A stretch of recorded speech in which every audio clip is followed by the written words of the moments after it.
It can be difficult to decide whether or not you should tell the police about a crime you have experienced or witnessed.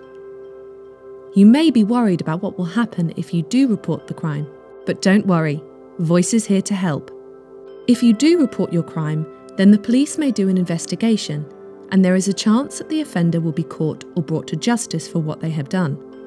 If you've decided to report a crime, there are a number of ways that you can do it. In an emergency, you should always phone 999 and ask for the police. An emergency is when someone's life is in danger. Always call 999 if someone is at immediate risk of violence or property is about to be damaged. If your crime is less urgent, like your car has been vandalised, or you suspect drug use in your neighbourhood, then you should call 101 to report crimes that do not require an emergency response. Or you can visit your local police station.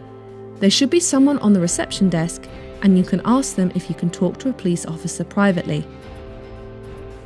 When you first report a crime, a police officer will ask you for the basic details: what happened, when, where, and if you know the person who did it.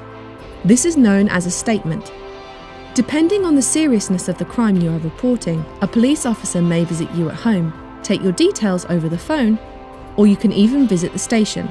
To learn more about giving a statement, watch our next video.